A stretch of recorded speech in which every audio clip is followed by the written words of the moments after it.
before we delve into the steam-powered heart of the Roman Empire. Let's rewind to the very genesis of this tale.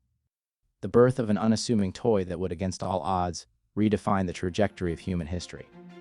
The origin of Hero's engine. In the bustling metropolis of Alexandria, a center of knowledge and innovation, a man named Hero was engrossed in his experiments.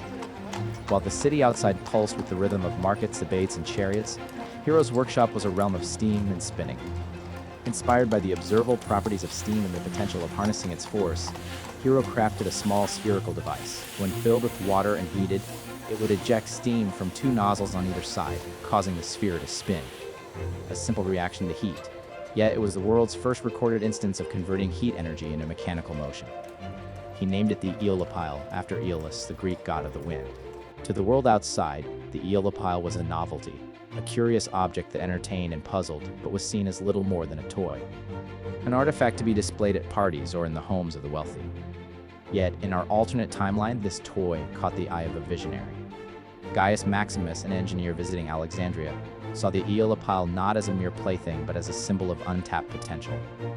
To him, this spinning sphere represented power, progress, and the future. As Gaius returned to Rome, he carried with him not just a physical Aeolipile, but an idea, a dream. And it was this dream that would sow the seeds for the Roman Empire's steam revolution. It's often said that timing is everything. In our history, the Aeolipile's time never came.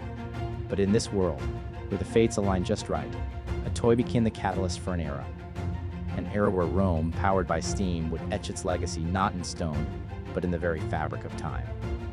Welcome to the Aeolipile alternate timeline.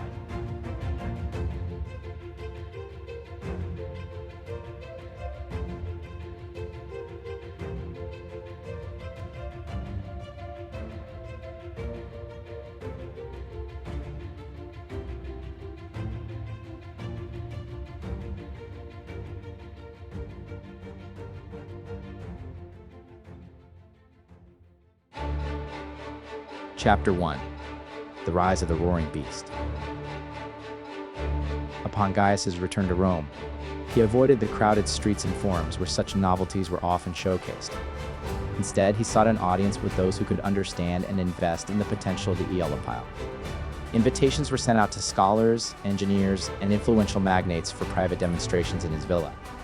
It was in one of these sessions that Lucius Quintus, with his sharp mind attuned to the possibilities of technological advancement in mining, took keen interest. The meeting between the two wasn't just about the spinning sphere. It became a melting pot of ideas and future visions. Together, Lucius with his connections in the mining industry and Gaius with his expertise on the Aeolipile started collaborating on refining and scaling the concept. Workshops were set up, not in the heart of the city but closer to the mines, allowing for real-time testing and iteration. Discussions were held, plans drawn up, and soon, a select group of engineers found themselves traveling to the mines with the newly designed Aeolipile-powered devices. The first of these devices was a simple steam pump. Its purpose was to remove the excess water that constantly threatened to flood the deeper chambers of the mines. Those witnessing its first test were a mix of miners, slaves, overseers, and a handful of the Empire's elite. They watched in awe as the machine roared to life, spewing forth thick white clouds before steadily beginning its job. Where dozens of men would labor for hours, the steam pump cleared the water in a fraction of the time. Word spread like wildfire. Tales of the smoke-breathing beast that drank the waters of the deep were on everyone's lips. It wasn't long before Gaius's workshop in Rome was bustling with activity. Engineers, artisans, and blacksmiths worked round the clock, refining the steam pump's design and conceiving new devices. Drills powered by Aeolipile technology, steam-powered lifts to transport ore, and ventilation systems to bring fresh air to the deep recesses of the mines were all in development. But with growth came challenges. There were accidents, explosions caused by the buildup of steam, or a malfunctioning valve. Skeptics who had initially dismissed the technology as a passing fad now pointed to these incidents as proof of its dangers. They whispered of the hubris of man, trying to harness the power of the gods. Yet for every setback, there were 10 successes. Within a few short years, mines equipped with Aeolipile technology saw their yields increase exponentially.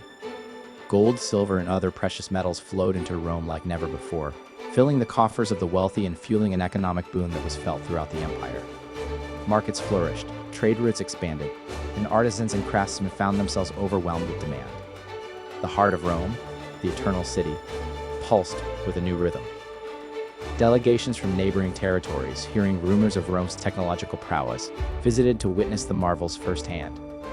The Roman skyline, once dominated by temples, amphitheaters, and the sprawling palaces of the elite, now also boasted towering chimneys, testaments to the workshops where Rome's new steam-powered future was being forged. The Aeolipile story in Rome had just begun, and its path, much like the steam it harnessed, was unpredictable and full of potential.